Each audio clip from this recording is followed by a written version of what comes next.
Hello, we're here today to do some interviews of American veterans. This is our first interview of the day. I'm going to let him introduce himself. My name is Paul Pina. I'm a resident of Medford, originally out of Cambridge. I'm 58 years old. I was in Vietnam from 1969 to 1970 and went back again to Thailand from 70 to 71. I joined the military in 1967, the United States Air Force, and was discharged in 1971 after just about 4 years.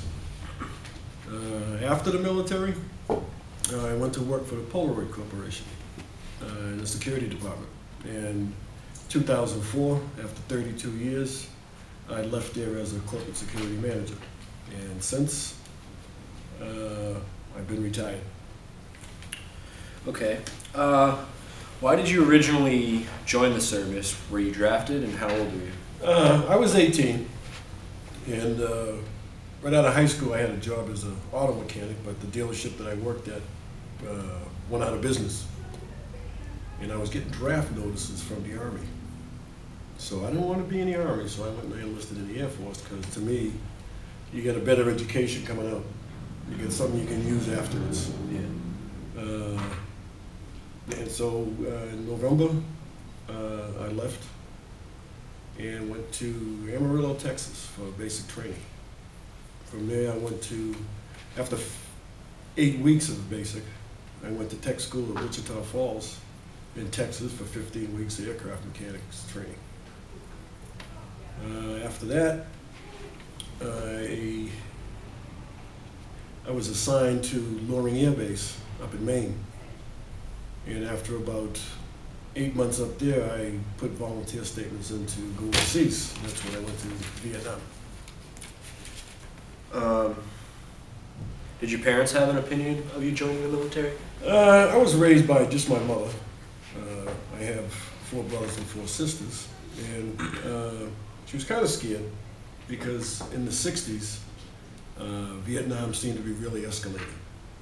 And I think it was the first war you saw on the news back home, and they showed, getting killed and all this other stuff. So yeah, she was worried about that. But fortunately, I had a pretty good Air Force career, and I'm here today, so that made me more. Must have been,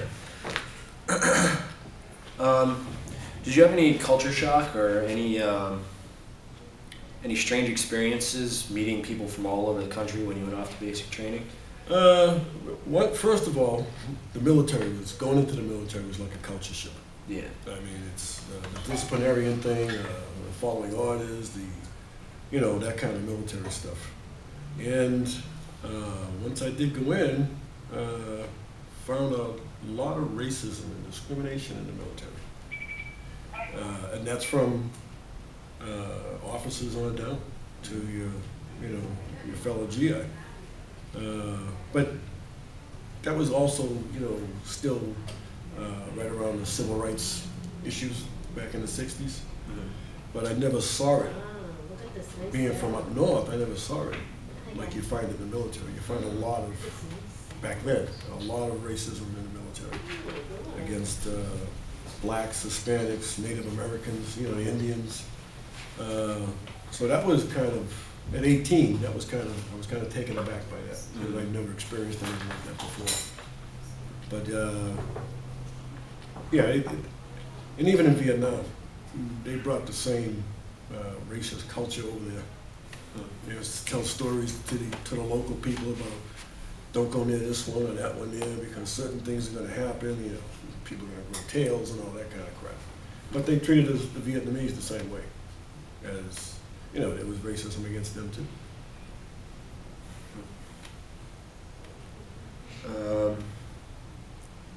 And then, did you see any actual combat yourself?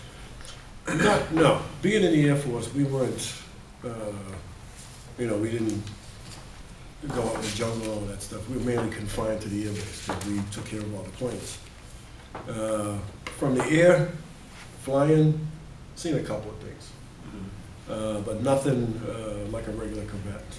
like an Army troop or a Marine or anything who's out in the jungle for 2 or 3 months at a time and have to kill to make it to the next day. No, I've never seen any combat like that. Okay.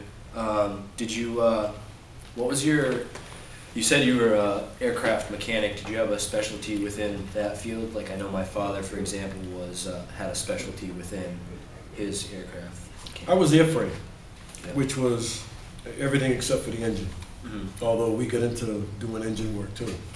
But you know, the wings, the flaps, the landing gear, some avionics, but everything basically except for the engine, really.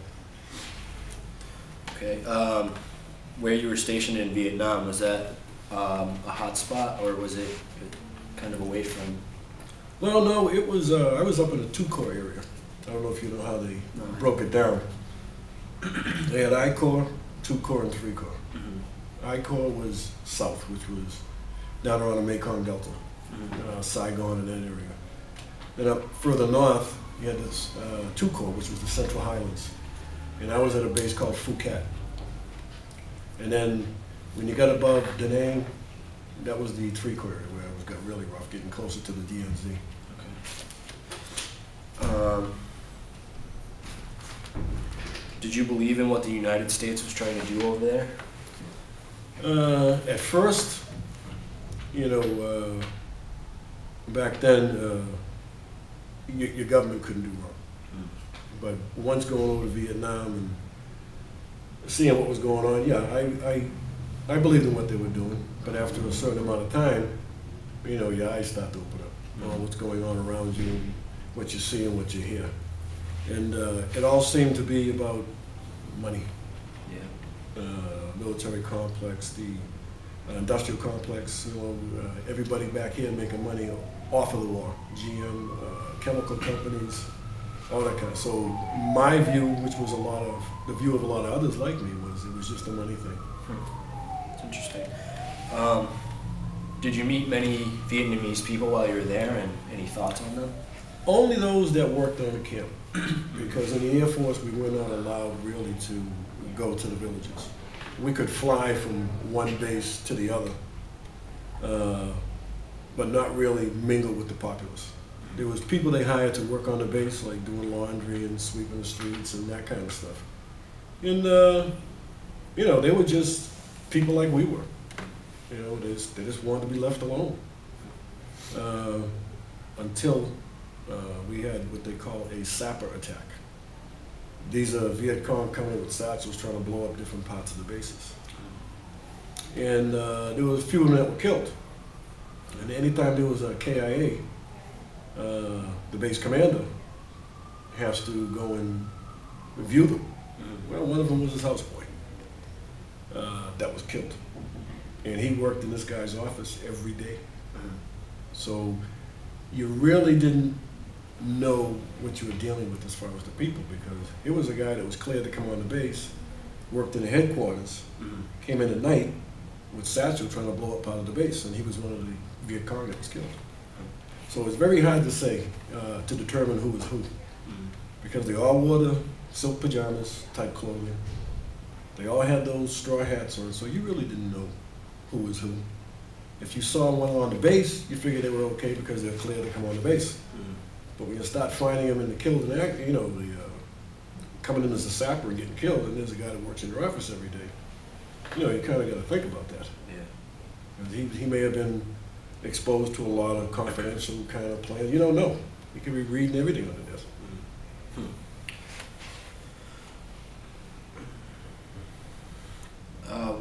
What did you think of the environment in Vietnam, the heat and humidity? And well, that was that was much. My first experience, because when I went over to Vietnam, I landed at Cam Ranh Bay, and getting off the plane, and you walk out, it like punches you in the face. I mean, you're getting off an airplane that's probably 65, 70 degrees air cooled. Then you go out of the airplane and you're on this tarmac, and the heat and humidity just like punches you right in the face. But you get used to that after a while. Yeah. As a matter of fact, you even get to like it. But yeah, that was something totally different. Plus, the smell. First thing you smell is sulfur. I did anyway, because it's all the bombs going off. And even when I get off the plane, you can hear artillery going off in the distance. Yeah. But it kind of hung in the air. Plus, the country was not as advanced as, you know, this country, and a country like it. And a lot of their systems were open. You know, sewer system, Yeah. it was open. I mean, there was no pipes or nothing like that. So all that mixed in the air was kind of pungent. Yeah. A lot of people talk about when they come back from Vietnam. Did you experience any hate from protesters or anything like that when you came back? Most definitely. Yeah. Matter of fact, when I was going into the service, and they used to have a Boston Army base they called AFIS. That's where you went and got indoctrinated and left from. There was protesters there. Yeah. When I came back, I landed at Trappers Air Force Base in California. And coming out of the terminal, and we were spit on, called baby killers, murderers, all kinds of stuff. Kind of pisses you off a little bit. Yeah. You know? Because even over there, we didn't feel we were getting supported by the people in this country. Because you heard of all the stuff going on back here, Kent State and all that stuff. And then to come home and, you know, people trying to spit on you, calling you names, you know, baby killer, all this stuff, murderers. Kind of gets you a little bit angry. Yeah. You know, you want to just reach out, but you can't, you know, you want to hurt somebody.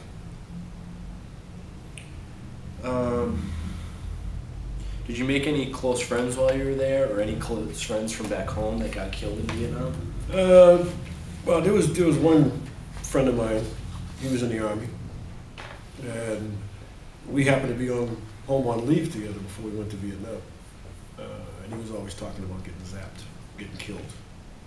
His name was Ricky Quinn. And we went over in November. In December or January, they had what they call Pacific Stars and Stripes, a military type of newspaper. And he used to list all the wounded and killed in action. Well, in January, his name was on the killed in action list. He was down in the Mekong Delta area. And I found out later he stepped on a landmine. So that's one that was killed. And another friend of mine was a POW who escaped out of one of the camps. And you know, another friend was over there, and we communicated together. This is the guy that wanted to partake in this too. Oh, yeah. But, so there was a few of us over there. Another friend, he was in the Marines up north, a place called Dong Ha, and he's got shrapnel in him to this day. You know, he was medevaced out of there. How did you feel when you saw his name in that list of? Very hurt. Yeah. I almost did cry. Yeah. I mean, we grew up together. Yeah. And we went over together. And he was that scared that he thought he was going to get killed. In 3 months, he was killed. Yeah. You know, and yeah, that hurts. Did it make you any? Did it create any fear in you now that you were over there? Well, we were over there at the same time, but you always have a little bit of fear. But you really can't dwell on it because you're going to be there for a year. Yeah. So everybody just took things day at a time. So we kind of try to mask the fear and just put it aside, because you never know when anything can happen. Because although the Air Force, on the air base, we weren't combatants, we were subject to rocket attacks. Yeah. And never know where one's going to land. Mainly they used to shoot for the flight lines to get the planes, but some of those fell short. One night, one did, and some friends of ours, we were coming out of the NCO club, and it was close enough we felt some of the rocks from the blast hit us. But other than that, you know, we weren't really exposed to everyday combat. Yeah. And at Da Nang, at 10 of 68, 69, I mean, they threw in 170-something rockets in one day. You know, and a few of those did fall short, but fortunately, not around me, but that's a lot of rockets in, say, about a 4-hour, 5-hour span. Yeah. And that was their Tet offensive, 69. But that's the only real exposure I had to any type of, if you want to call it, combat. I mean, They just throw rockets and you try to get to the bunkers. Now, did the base have a warning system Oh, in yeah. place? They used to call it the crying cat, like the siren type of Yeah. thing. Yeah. Yeah. Oh, yeah.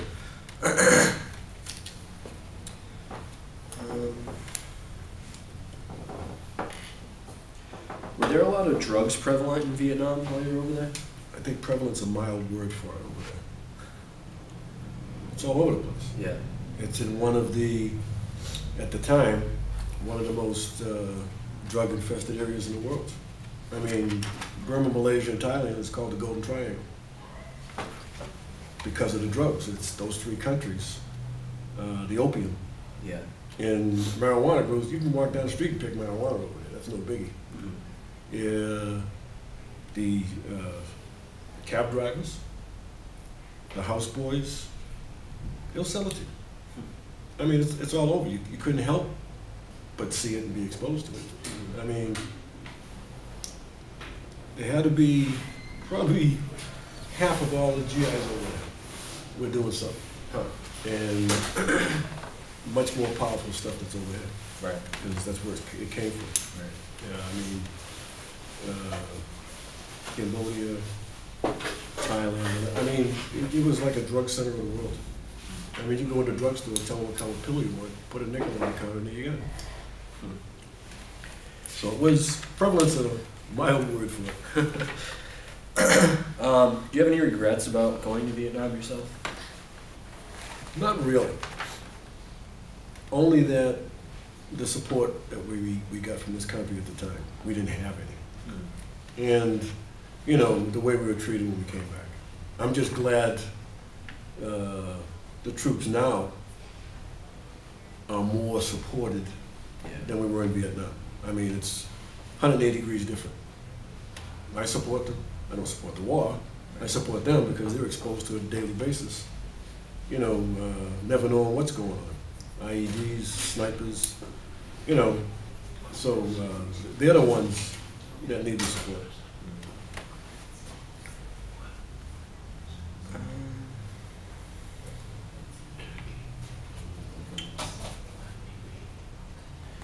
All right, I think that's it. Do you have any other stories or anything else you'd like to share with us? I don't want to get gory, but we used to pick up the killed in action bodies. 'Cause at the time I was on the troop transport squadron. And a lot of that was pretty gory. I mean, sometimes we had to clean the planes out daily because at one time they ran out of bags. And they had, you know, plastic, clear plastic. But that's, you know, we didn't have that all the time. Yeah. But when we did, it was kind of gory, money. Did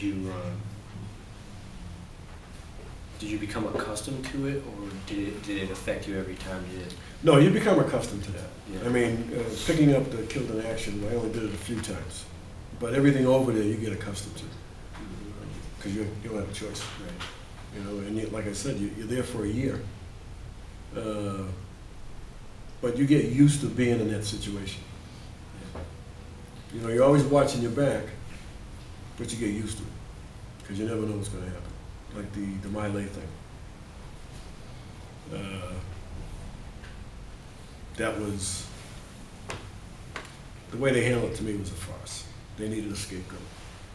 And he was the platoon commander, but he was given orders. And then, as an officer, you're given an order, you got to carry it out. Did he have a moral side to it?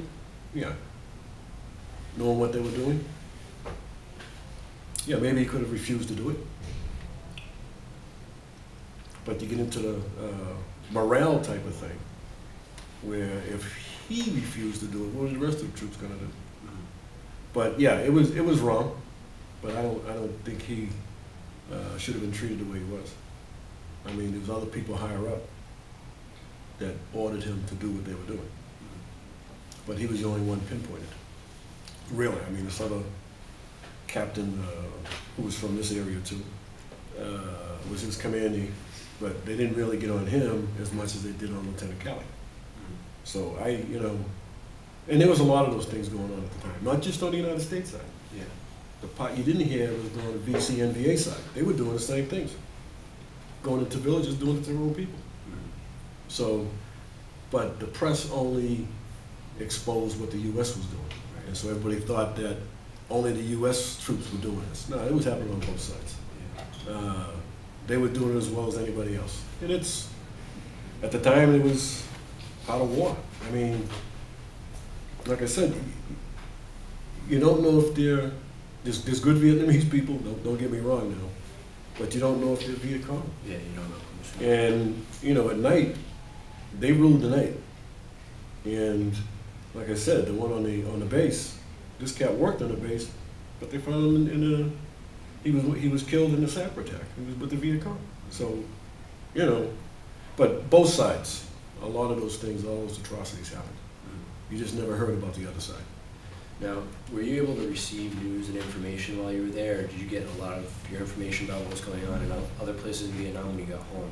How do you mean news? You mean like did you have a paper that you got on a regular basis? That was the Pacific Stars and Stripes. Yeah. But that was put out by this government. Yeah, so you only got part of the story? Well, it seemed kind of slanted, you know. And then you had AFTN, which is the Armed Forces Television Network. And that's just like the newspaper. It's not gonna, it's gonna slant what they're gonna tell you because of morale issues. And as the other side used propaganda, so did this side. You know, I mean, it worked on both sides. All right. I'd like to thank you very much for giving us some of your time. Well, thank you. And like I said, I'd like to get a copy of this. Yeah, definitely. So maybe my nieces and nephews could see it 50 years from now and see what was going on. That's the idea. All right, thanks. All right, thanks a lot. Nice to meet you. You too.